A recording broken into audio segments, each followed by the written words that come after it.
I mean, the fact that people are debating on it and, you know, defending it, and then, you know, obviously there is a one-off people that give constructive criticism, which I appreciate.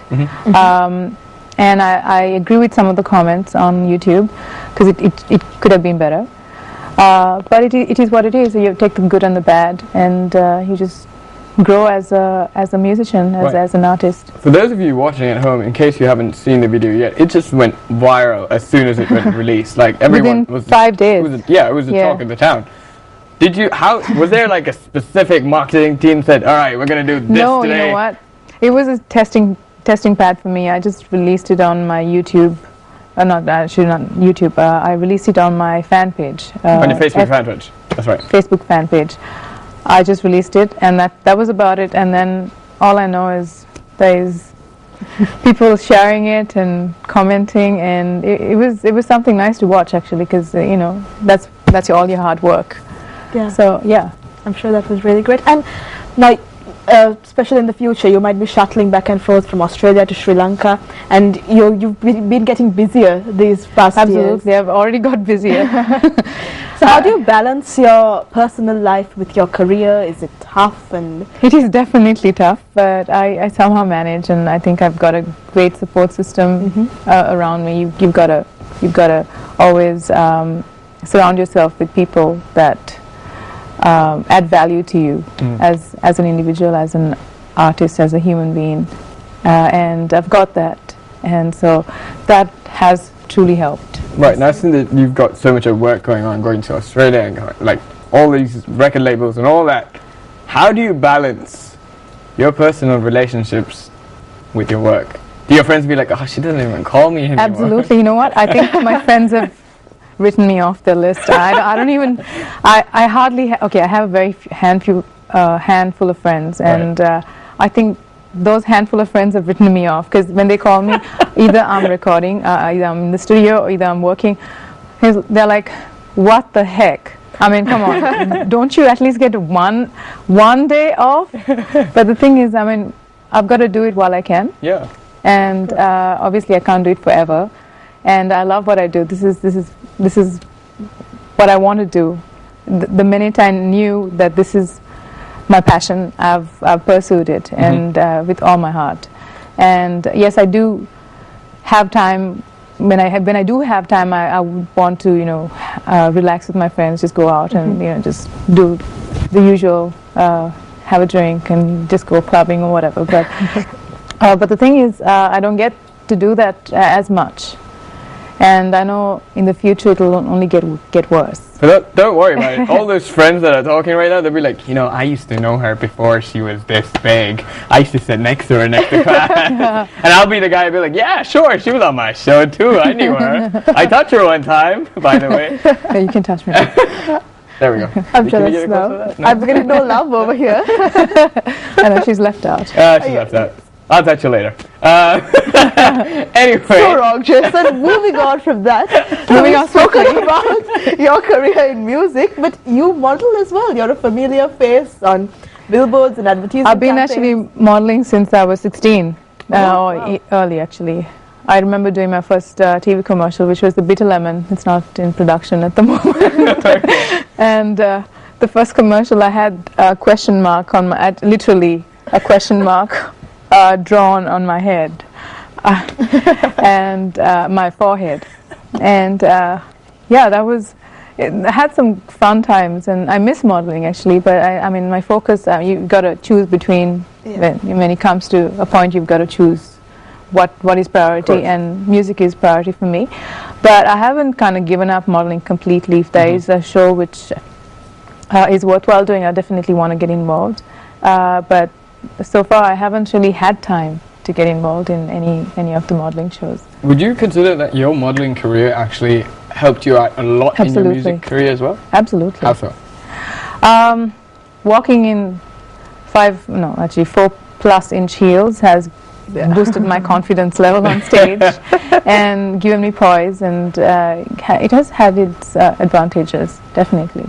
And you have to Absolutely. have poise under a lot of Yeah. pressure, right? Yeah. I mean, there will always be critics, and there are gossips, and people say things that are not true. And that's how do you always- deal with that? That's always going to be there. I mean, you just need to know who you are, because people are always going to talk. You know, if they see you with someone, they're always going to And they can be vicious in that regard, right? Yes. Yeah, Sri Lankans tend to do that. Some Sri Lankans, I guess. Yes. But you just have to do what you have to do and not worry too much about what the critics have to say. Right. Because you have to believe in your work. And people, I think you would agree with me, because you're into. Let's So- just talk about Jason right now. We're talking about so me. happy. The whole You just list made of his things. day. His Monday is going to be perfect now. Anyways, now speaking about like your modeling career as well, when did you actually start modeling? I started probably when I was 15. How did it? Did someone see you on the street be like, "I like your look"? You're No, gonna be actually, you know my what happened? I was invited to a friend's birthday, and his sister was a designer, dress designer, and then she wanted to feature me on a cover page. And that's when it all started. I appeared on the cover page, and then some of the designers saw me, and then I got my initial training with Senaka and Loching and Geraldine Bandaranaike, Right. and with books on our heads. Oh, you actually did that? I thought that was a modeling myth, where the girls had to balance I books know. on their head. Apparently not. We did that. I don't know about now, but now Okay. there's fashion TV, and there's all these media that you can kind of get influenced by, and you can mimic. But we went through the whole process of having books on our heads, walking with high heels, and so. But your image is something that you really have to maintain. So, is there intense workout regime, and you have to watch your food? And yes, Yeah, that is there as definitely. well, I've been right? actually on this insane diet where I can't have sugar, I can't have salt, I can't have fried stuff. I know I can't have anything. No rice, no starch. All right, so I Basically think no we have to go starch. for a short break right now. We'll Yeah. talk about what she can need after the break, and be with us, Sri Lanka. And we're back on Good Morning Sri Lanka. Just in case you were wondering what was going on, we have the pop sensation Natasha Ratnaikar Oh, wow. in the studio. Amazing girl, we're having a great time, and we were actually speaking about About the our food diet. that you can and cannot eat. Right now, I can't eat anything. I envy both of you, because obviously you can have anything that you want. But I've been actually on this insane diet. No sugar, no salt, no starch, literally no starch, no fried stuff. Well, that's the best. Fried stuff dipped in chocolate. Thanks. or Just something. rub it in. I guess so. Yeah. So it's basically fruits and vegetables, is Yes. it? Fruits, vegetables, anything grilled, fish, chicken, no red meat. Yeah, so. But I'm pretty sure in this diet you could maybe just on one day you could probably just, compromise and cheat just day? have like a I tiny bit can't of compromise, but I do compromise.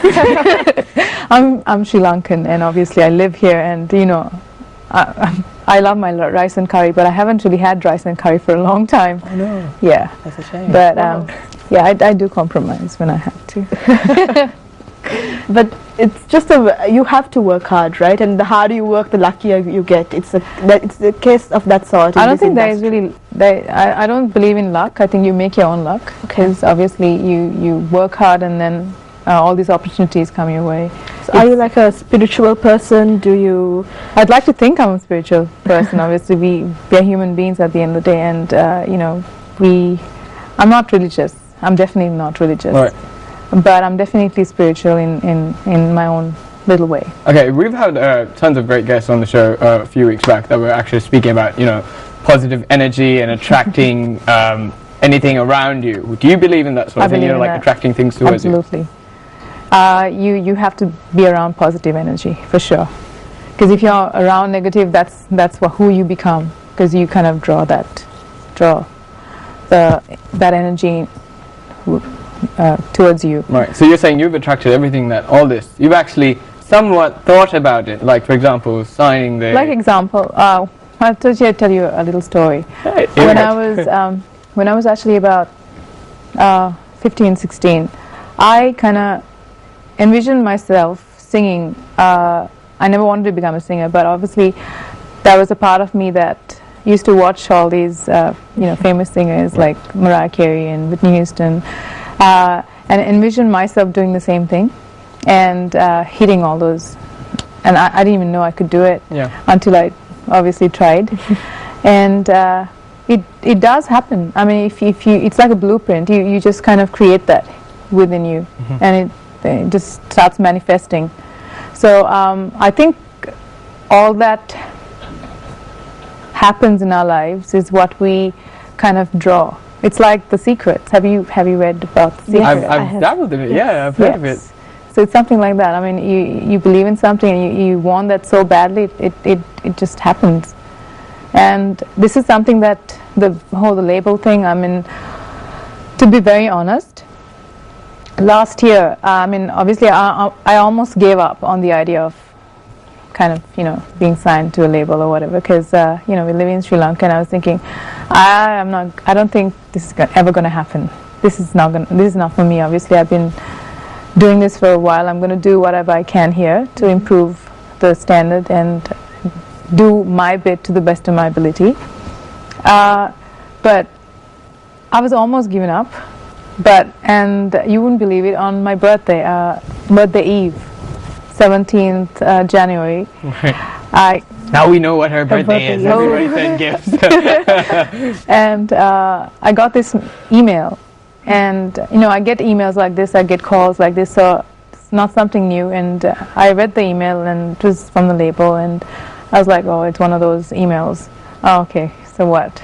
But they kept pursuing, and they kept calling. And so in May, they flew down to choreograph an event, which I was a part of. Right. Wow. It's only then I realized how serious they were. Yeah. And then again last month they flew down, the choreographer and the stylist and the creative director flew down to work on this project with me. So it's only then I realized, oh, okay, this is very serious stuff. It's exciting because you never know what you attract.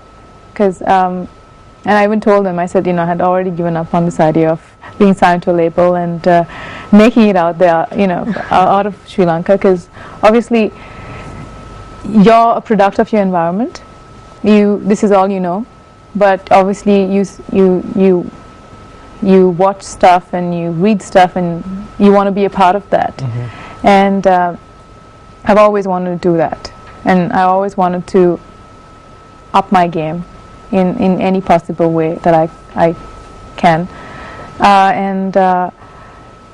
So this is an opportunity, and I don't think I want to miss out. Obviously it's a lot of work. It's a lot of conditioning of your mind. I have to mentally, spiritually, and physically prepare myself, because it's nothing that I've ever experienced in my life. So it's a lot of work. So it's just mind, body, and soul all together again at work. Absolutely. Anyways, now through all the process of you actually starting from since way back then and now, how has your family support been? You know what? When I initially started singing and getting into the modeling industry, my family was completely against it. They didn't hear of it. They totally kind of disowned me. Literally, they disowned me. But once I started getting recognition and I proved myself, and now they're kind of really proud, and they're like, oh, this is my daughter. And but I guess the reason for them to do that is also because of I think the stigma that the industry has had over the years, and they never, for them, doing an 8 to 5 job was what it was, what the norm was. And so basically getting into the music industry and modeling was unheard of, because obviously the tradition, the culture, but now they're very accepting, and they encourage it. They don't understand most of it, but they do realize there is an industry and there is a world out there which is such a lucrative industry, and they're glad that I'm a part of it. But what's the one piece of advice